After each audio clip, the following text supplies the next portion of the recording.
You ever been up anywhere near Kilimanjaro? I haven't. I'd love to. I've heard descriptions from people and how the habitats change as you go higher and higher. Of course, the climate gets colder and colder as you go up, or the weather gets colder and colder.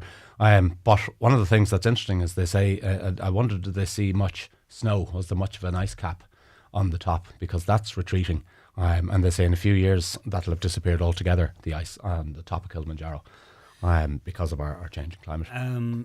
But ice, even at higher altitudes, is melting around the world. It's not just in Africa. Now, when we hear about snow in Africa, we're kind of thinking, well, there's not going to be much up there. But up at the top of Mount Kilimanjaro, there would be. Yeah, oh yeah. Normally. Oh yeah, there would be, and there should be, because it's so high up. Of course, it's so cool up there.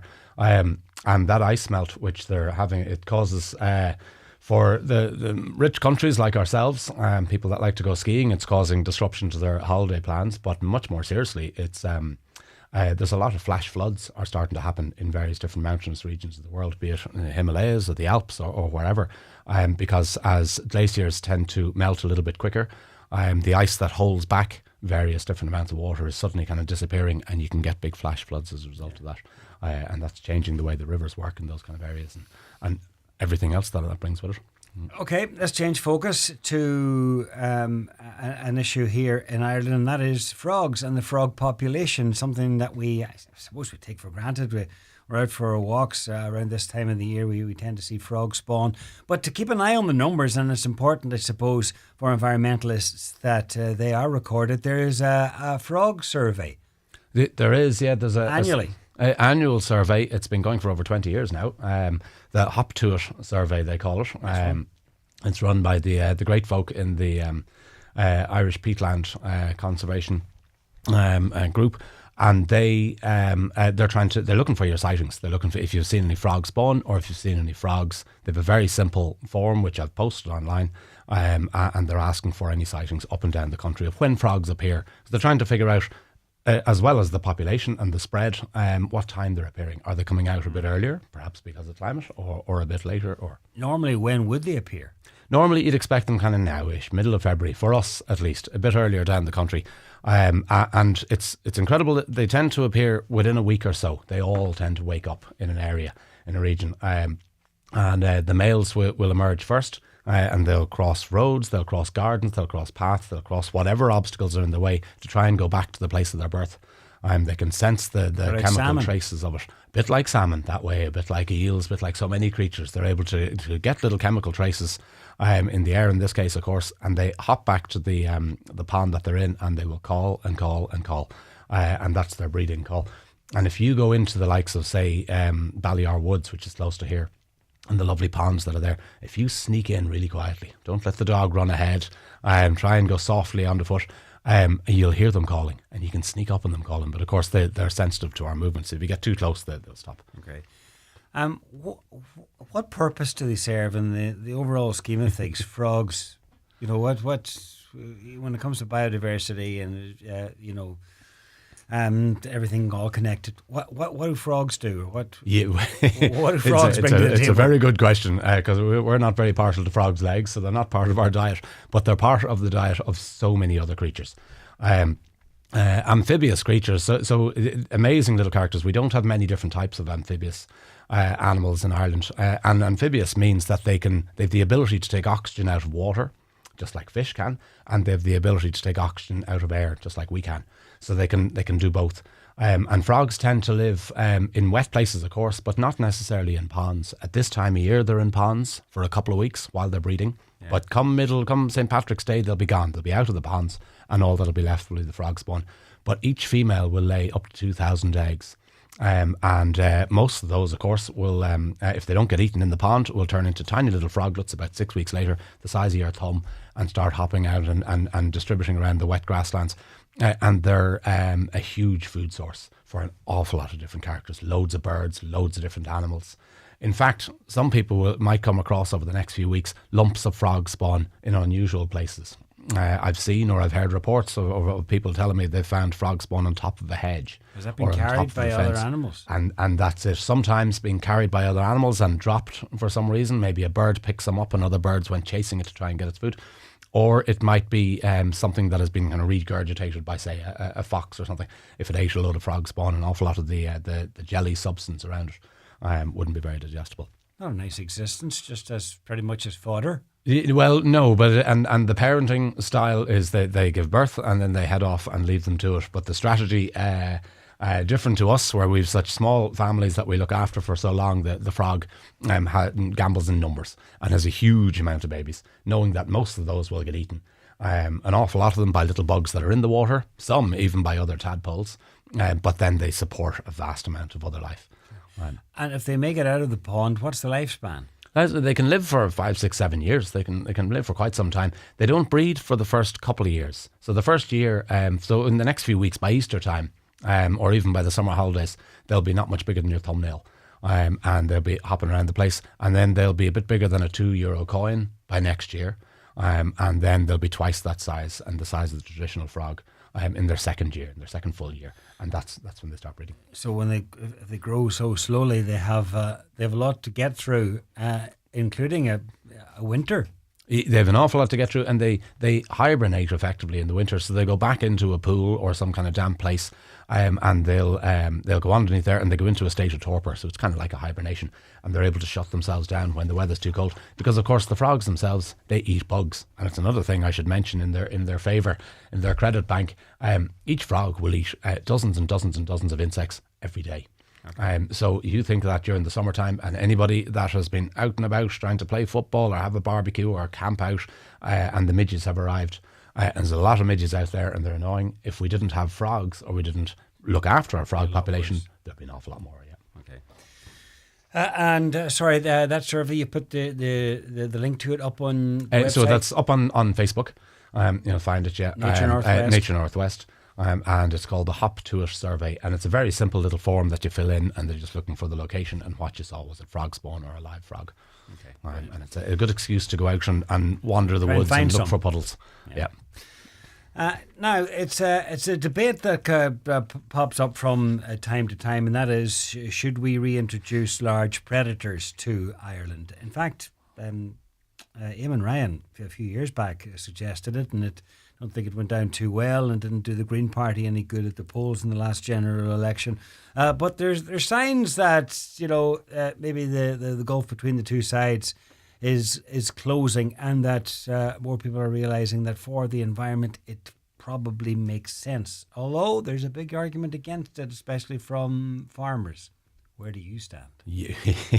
There's a big argument both ways, and where I stand, the first thing is that it's wonderful we're discussing these things, because it gives us an opportunity to discuss the reasons why or why not to have them. In an ideal world, wolves used to live here. They were part of our ecosystem. Ireland was covered in a lot more forest back then. Are we chatting just about wolves? And lynx are something that are in the conversation as well. And lynx are a wild cat about the size of a Labrador. Right. And in a word, would I support them being reintroduced today, tomorrow? If you could rock up with a truckload of them and bring them up into the Derry Mountains, I'd say no. We're not ready. We're not prepared for that yet. But should we be exploring it? And should we be exploring it? I would say we most certainly could. But there's a few things we need to do. We would need to create suitable habitats for them. We would need to bring along our general population and educate our general population, so those that aren't necessarily working the land. And there is more and more people are becoming are up for the idea, are supporting the idea. But crucially and most importantly is we need to support the farm owners. So we need to support the landowners, because they have been managing the land in a certain way for a long time, and this would certainly change that. It has been shown in different parts across Europe. We're one of the few countries in Europe without wolves, and a lot of countries also have lynx populations as well. But they brought farmers along with it. They put in various different protections for the farm animals that are there. They've made sure that the habitats are suitable in the first place. So it's not something that you can just bring in. You have to do a good study. So if we want to continue the conversation, I think a great place to start would be first discussing it with farmers and with landowners, and second, really looking at our habitats and how can we improve our habitats. Well, how can we improve our habitats? What habitats are more suitable for them? Well, something that struck me as we were talking about this or thinking about this a little bit earlier on was wolves, of course, love forestry, but they won't just stay in forestry. They'll spread out to various different areas. And all of Ireland was once upon a time, or most of Ireland once upon a time, very long time ago, a forest. And anybody that has any bit of land that has been left alone for a while can see that nature is trying to go back to being a forest all the time. Doesn't matter if it's an abandoned building site or a corner of your field you've left alone, trees will start to pop up. Lynx, those small wild cats, they also love forestry. But the storm Eowyn just a couple of weeks ago knocked over about the equivalent of all of the commercial forestry that would have been harvested this year, and that was knocked over by just one storm.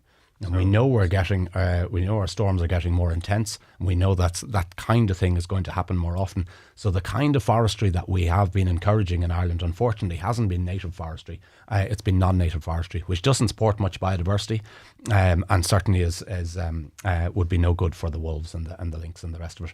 And now we're starting to see is also no good for the forestry people, for the landowners, because they're going to lose an awful lot of money this year. How do you start to get all of that wood out? And people will be looking very seriously at investing in that kind of forestry again in the future. Okay, so native trees would have a better chance. So native trees would have a much better chance, yeah, and you can see that in our native woods. If you go into Glenveigh or go into Ballyar or places like that, or Loch Esk and some of the woods down around that area, yes, they certainly got a hammering with that storm, but they're able to withstand that kind of wind much better. And those native woods are the kind of woods that support all sorts of different biodiversity. And they would, if we had enough of those, enough patchworks of those, and we worked with farmers, we'd be able to start discussing this, I think, in a bit more of a serious way. And what benefits would having wolves and lynx out in the wild have? Would they be killing? Would they be culling non-native animals that are not good for our biodiversity? Yeah, absolutely. So only yesterday I was at an event, a wonderful event, part of the Rathmullen Film Festival, and we were in Rye Community Centre there, and we were discussing grey squirrels, and people were telling me their stories of grey squirrels. And grey squirrels, people were saying they've started spotting them in the last year or two around Rathmullen. They've certainly been coming into my garden and around my area of Ramelton over the last 10 years or so, and into my garden in the last couple of years. So they're spreading, and they displace the red squirrel and they displace other characters. The likes of lynx being brought in would help with that kind of control. Another thing another solid reason to bring back some of those big top predators is we've a huge deer population, and that deer population is very damaging both to commercial forestry and to our native forestry and to other habitats as well. And wolves would create an opportunity by making them nervous, keeping them moving along. There's the famous story of the wolf reintroduction in Yellowstone, and it has changed the course of the rivers. It's brought back habitats. It's done all sorts of different things by literally having the presence of the wolves there has made the grazing animals nervous, and so they move along. They don't tend to stay in one area and eat everything and destroy everything. They had to be reintroduced in Yellowstone. So they were reintroduced in Yellowstone. And of course, these reintroduction programs, sometimes people think some fella's going to pull up with a truck and let a load of wolves out and say good luck. There's a huge amount of study needs to be put into this. There's a huge amount of fencing and protection. We've got to look at what kind of farming is going on in the area and how can the whole thing work together.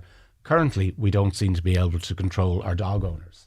Currently a big issue for an awful lot of hill farmers, and it's terribly sad to see, but it's really increased over the last few years because our dog ownership has really increased, particularly since COVID. But there's an awful lot of people aren't being responsible with their dogs on the hills, and that's very wrong, and that puts our landowners off wanting us anywhere near those kind of hills, never mind introducing animals like this. So what I think we should be doing is looking at projects like the Wild Atlantic Nature Project, looking at projects like the waders, the breeding waders project, which are just started, which are working with farmers to try and change in certain aspects of farming to try and make it better for capturing carbon, for cleaning water, and for bringing back biodiversity. That way, farmers are still able to stay on the land. There's still a plausible income there for them, but our whole environment is benefiting. And if we could scale up those kind of projects and put proper money behind those or more money, I should say, behind those projects, they already have the ear of the farmers. They're already working with farmers. And then we can have conversations about bringing back some of the big predators. Okay, by the sound of things, a lot of work to be done. An awful lot of work to be done. But the big thing to remember is bringing people along. Do we want to have viable rural communities? And to have viable rural communities, we need a strong farming community. But we can only have a strong farming community if we're looking after the environment while we're doing it. And that is going to have to change. As we can see, our storms are more violent. The amount of rainfall that's been dumped is becoming more sporadic and whatnot. So it's the landowners that can help manage all that. And that's the kind of conversation we need to be having. Okay.